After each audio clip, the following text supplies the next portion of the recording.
Hello friends. Arvind Kejriwal arrest हो गया। अरविंद केजरीवाल को अरेस्ट कर दिया। तो लगता है ये बीजेपी वालों का या बीजेपी सपोर्टर्स का एक सपना था, वो आज पूरा हो गया। ये देखना चाहते हैं कि अरविंद केजरीवाल को जेल में रखने से क्या होता है। अरेस्ट होने के बाद अरविंद केजरीवाल ने एक स्टेटमेंट दिया। उसने बोला कि मैं ये देश के लिए जीता हूँ, मेरी जो ये जिंदगी है वो देशवासियों के लिए समर्पित है। ये स्टेटमेंट उन्होंने दिया। तो ये इंडिया टुडे न्यूज़ चैनल ने दिखाया। तो इलेक्शंस, अभी इसका टाइमिंग देख लीजिए। इलेक्शंस डिक्लेयर हो गया 2024 का, और model code of conduct MCC जिसे बोलते हैं, जो इलेक्शन कमीशन देता है, ये लागू करता है। तो इसके इसके इसमें क्या होता है कि पूरा जितने भी गवर्नमेंट ऑफिसर्स है वो सारे के सारे इलेक्शन कमीशन के जो निगरानी कह लो या तो उसके कंट्रोल में आ जाते हैं। कुछ भी कह लो, इलेक्शन कमीशन बहुत पावरफुल हो जाते हैं। वैसे पावरफुल नहीं है जो निष्पक्ष की तरीके से इलेक्शंस करते हैं, बट मतलब एडमिनिस्ट्रेशन के हिसाब से वो बहुत पावरफुल हो जाता है। तो ऐसे टाइम में अरविंद केजरीवाल को अरेस्ट करते हैं।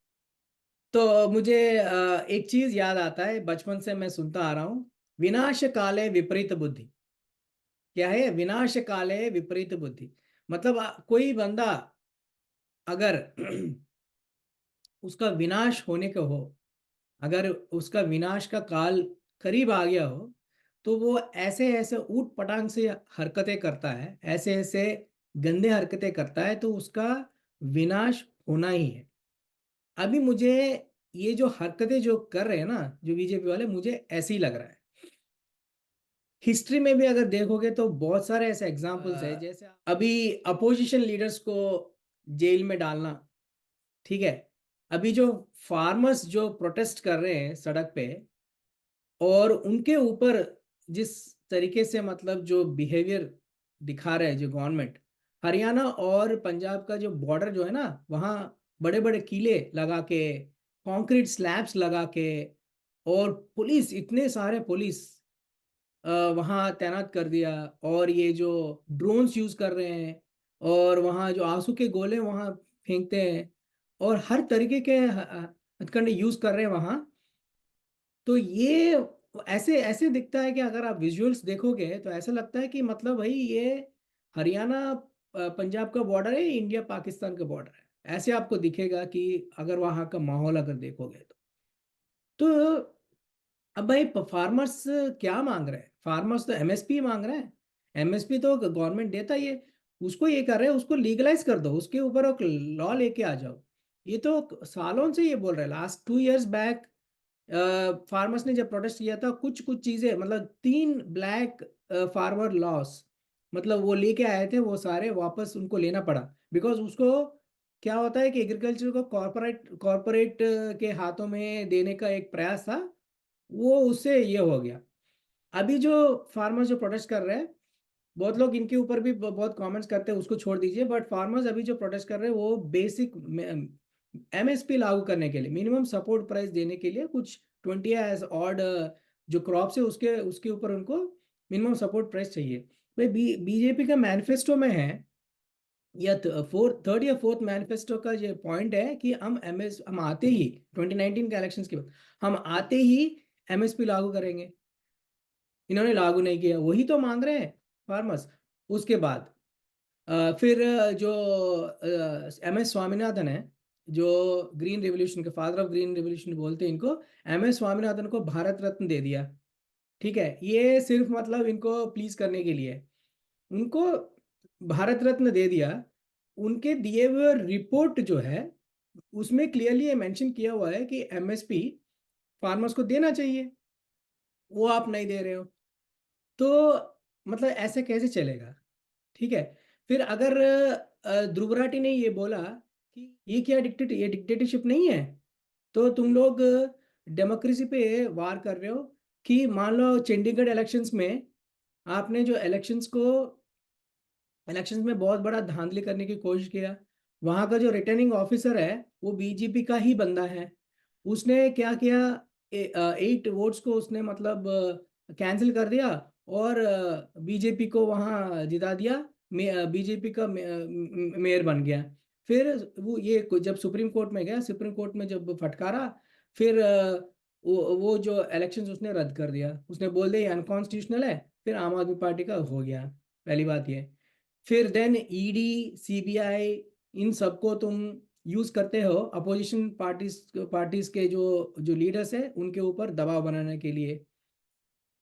अब तुम पार्टी तोड़ते हो, ठीक है, और 7 ऐसे स्टेट से तुम बैकडोर एंट्री किए है कि वहां तुमने एमएलएस को वगैरह को खरीद के तुमने अपना गवर्नमेंट बनाया। अगर महाराष्ट्र में तुमने पार्टी तोड़ दिया, हिमाचल प्रदेश में तुम लोगों ने पार्टी तोड़ने की कोशिश की, हालांकि वो नहीं हुआ, बट पार्टी तुमने कोशिश तो किया। तो ये सारे चीजें आपको दिखाता है कि कहीं ना कहीं डेमोक्रेसी को थ्रेट है। चाहे बीजेपी के सपोर्टर्स जो अंधभक्त बने हुए हैं, जो वो माने या नहीं माने, ठीक है, ये तो पक्का है भाई। चलो अभी आते हैं इलेक्टोरल बॉन्ड्स के ऊपर। एसबीआई, बड़ा नेशनल बैंक, पता नहीं क्या क्या बताता है कि हम ये है वो है डिजिटलाइजेशन, ये फलाना निमकाना। एक डेटा सुप्रीम कोर्ट ने मांगा, वो देने के लिए ये बोलते हैं कि हमको 3 महीने लग जाएगा, 4 महीने लग जाएगा। जब सुप्रीम कोर्ट ने फटकारा, लताड़ा एसबीआई को, फिर एक दिन के अंदर पूरा डेटा दे दिया। भाई इतना बड़ा बैंक होने के बाद तुम झूठ बोल रहे हो, वो भी सुप्रीम कोर्ट के सामने, चीफ जस्टिस के सामने तुम झूठ बोल रहे हो।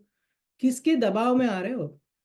इंडिपेंडेंट इंस्टीट्यूशन हो तुम, किसके दबाव में आ रहे हो? एक बड़ा सा बैंक हो, 40 करोड़ से ज्यादा अकाउंट से इतने ज्यादा लोग आपके ऊपर विश्वास करते हैं। आपका जो पैसे आप अपने पास आपके पास रखते हैं, मतलब आज आपने दबाव के अंदर आके आपने डेटा नहीं दिया, कल आप दबाव के अंदर आके किसी ऐसे बंदे को तुम लोन दे दोगे, किसी ऐसे क्रिमिनल को लोन दे दोगे, तो पूरे लोगों को पैसा पैसा वहां बर्बाद हो जाएगा। तो ऐसे इंडिपेंडेंट इंस्टीट्यूशंस को इंडिपेंडेंट ही रहना है। अब देखो इलेक्शन कमीशन का भी यही हाल है। इलेक्शन कमीशन में इंडिपेंडेंस कहाँ है? फ्री एंड फेयर का इलेक्शंस कहाँ हो रहा है? अपोजिशन पार्टी इतने दिन से वो बोल रहे हैं कि हम इलेक्शन कमीशन से मिलेंगे, वो मिलते नहीं है। वो बोलते ईवीएम में हम दिखाएंगे। अच्छा, ईवीएम के बाद से ईवीएम बोलते एक बात याद आया।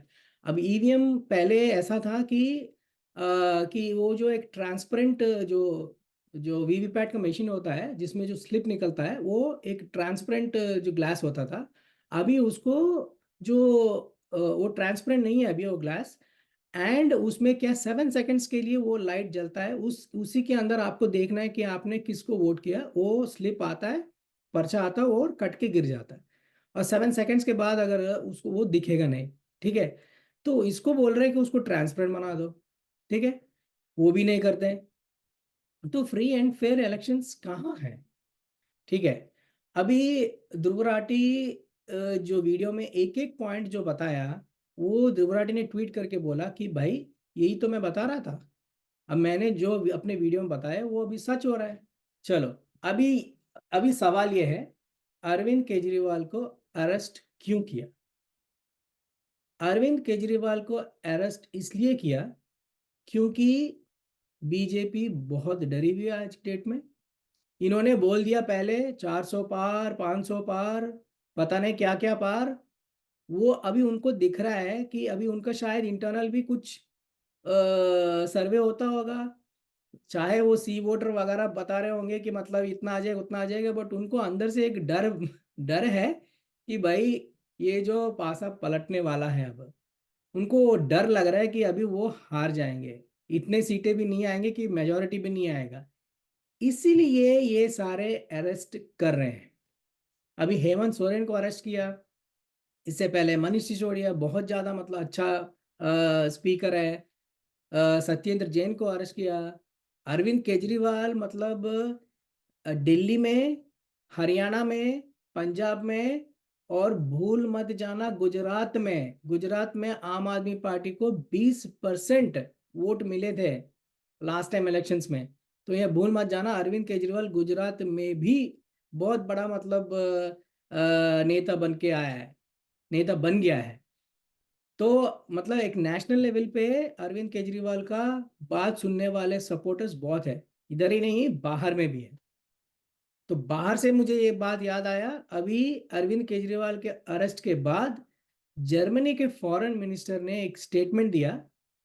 हम तो सोचते हैं भाई इंडिया में डेमोक्रेसी है, बट ऐसे अपोजिशन लीडर्स को अरेस्ट करके इलेक्शंस के टाइम में ये आप क्या कर रहे हो। वो आपको पूरा मतलब मैं अभी स्क्रीन पे मैं आपको लगाऊंगा। तो पहले तो बोल दिया 400 पार ये बार। अभी इतना कॉन्फिडेंट हो तुम, तो भाई ये सब चीजें आपको क्यों करने पड़ रहा है। ठीक है, तो ये बताता है बीजेपी बहुत डरा हुआ है। And one more friends, one more thing, मैं ये वीडियो उन लोगों को के लिए बना रहा हूँ जो मतलब नॉट फॉर मोदी सपोर्टर्स, अंधभक्त जो मोदी को भगवान मान के बैठे हुए जैसे हमारा कंगना रनौत की तरह, ऐसे लोगों के लिए नहीं है। हर इलेक्शंस में अगर आप देखोगे जो 2 to 3% लोग हैं जो जिनको बोलते हैं स्विंग है, जो स्विंग वोटर्स है, ये डिसाइड करता है इलेक्शंस को। अगर आप आंध्रा में इलेक्शंस देख लीजिए, जब टीडीपी ने जीता वही 2.5% से उन्होंने पूरा मतलब सारे बहुत सारे सीट्स उनका डिफरेंस आ गया। सेम हुआ जब अपोजिशन पार्टी ने, अभी जो फिलहाल जो पावर में है, उन्होंने जब जीता उनका भी यही हाल है। तो एक चीज याद रखना, बीजेपी को 37% लोगों ने वोट किया, इसके मतलब 63% लोगों ने वोट नहीं किया। वो मोदी के खिलाफ है, वो पीएम के खिलाफ है, ये मत भूल जाना। तो ये 63% लोग है, तो वो हमेशा ही मतलब इनको सपोर्ट नहीं कर रहे हैं।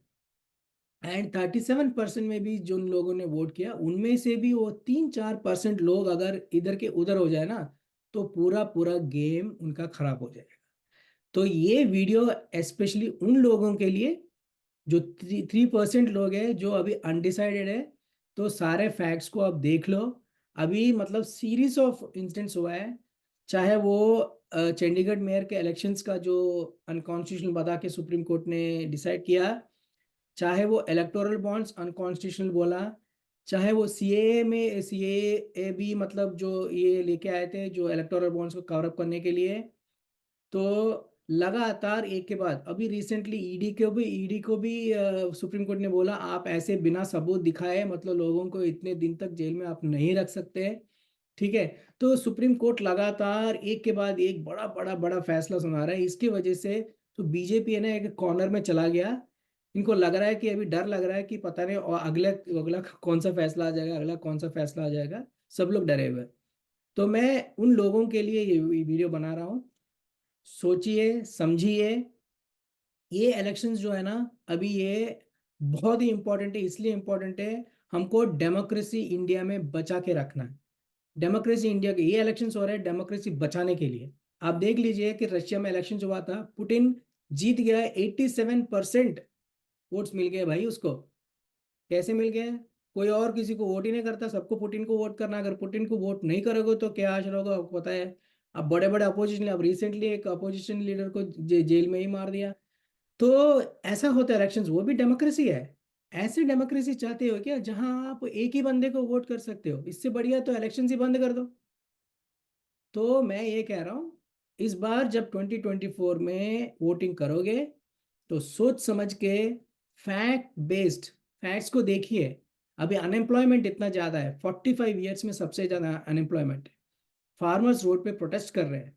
ठीक है, और बहुत सारे मुद्दे हैं, बहुत सारे मुद्दे हैं। वाटर क्राइसिस है, बैंगलोर में आप देखो वाटर क्राइसिस है। ठीक है, हैदराबाद में वाटर क्राइसिस होगा। फिर दिल्ली में मतलब पानी इतना स्वच्छ नहीं है, दिल्ली में भी प्रॉब्लम्स है, पोल्यूशन का प्रॉब्लम है। ठीक है, हॉस्पिटल्स नहीं बन रहे ढंग से, एजुकेशनल इंस्टीट्यूट्स नहीं बन रहे हैं।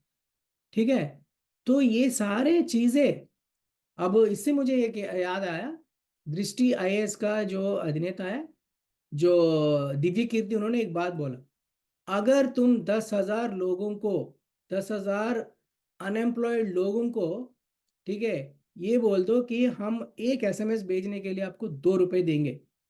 ठीक है, तो मतलब आप लोगों का दिमाग का जो सोच रहे हैं ना, वो सोच बदल सकते हो।